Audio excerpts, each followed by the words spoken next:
today is going to be a water day. We're going to head out and then we'll pick up groceries and everything afterwards. But we need to get some dinner on before we go. So today we're going to try out a new pot roast recipe. The recipe that I found is actually a pressure cooker recipe, but we're going to make it in the slow cooker so it can cook all day while we're gone. And then when we come back, we'll add the sides and things and get it going. So this is a Rosemary Dijon Pork Roast, or a pot roast. And it's actually a beef roast, not a pork roast, but it's a pot roast. And we're just going to sear the outside. The recipe calls for 3 pounds, but this is almost 4, so we're just going to go with it. It's 2 little chunks. So we're going to use our Ninja, but you can use your regular slow cooker. Like I said before, depending on my mood, I will sear the outside. A lot of times I just like a dump and go kind of recipe, but I have the time for this because the kiddos are still sleeping. They had a very late night, so we're going to get this all done and in the slow cooker and get everybody up and ready to go. So I just put a few tablespoons of oil down in our foodie. I will say the thing I hate about this foodie, especially compared to my original Ninja that I have out in our shop, which I need to switch them out. But this one's newer and prettier, so it makes me think that's the one I want on the countertop. But the other one works so much better. But anyway, the thing I hate about this one is you can't switch between functions. So if I turn it on sear saute, I have to completely power it off just to power it back on to switch to slow cooker function, which is absolutely ridiculous to me, but that's the case. Okay, so our pot should be nice and hot. I'm just putting it fat side down, and I'm going to leave it for about 4 or 5 minutes to let it sear that outside, and then we'll come and we'll flip, and then I'll probably flip it twice, but sear it on 3 sides, and then we'll take it out and move on to the next step. Ooh, T-bone? Not T-bone, beef roast. Ooh, beef roast. I love beef roast. Okay, y'all, so we're going to take these out, and we're going to saute our onions and get our broth down in the bottom, and then we'll add them back in. I'm going to add in 3 green onions, the whites and the greens that I've chopped out. Oh, Mom,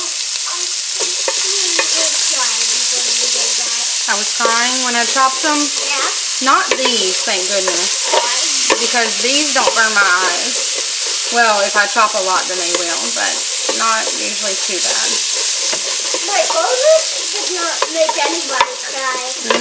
No, not unless you eat it raw, maybe. Yeah, because your onions make you cry when you chop them up. Next up, we're going to add in about 4 cloves of garlic. I'm using minced garlic. I'm going to do about 3 tablespoons of Dijon mustard. And a few little sprigs of fresh rosemary. Y'all like my little cool new little herb thing? It's got a stripper on both sides and then this little chopper. You'd think I'd have one by now. And I think I used to have an herb, like some herb shears a long time ago, but who knows where any of that stuff is. But we just need a few sprigs of rosemary. So I was honestly worried about this not being enough seasoning just because it's very basic, but it's already starting to smell so good. I'm just mixing this around.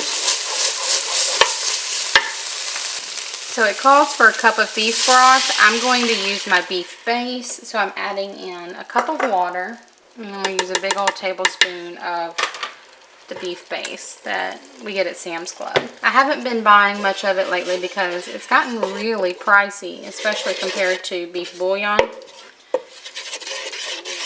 So I've just been, or just the bouillons in general. So I've been just buying that for cost effectiveness, but it's so much yummy. Like, I just feel like it has such a richer flavor with the base than with the bouillon.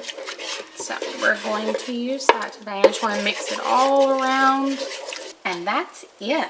We're just going to put our beef back down in there. I'm going to try and turn them fat side up, just so as they cook, they will, ooh, I hear how yummy that sounds.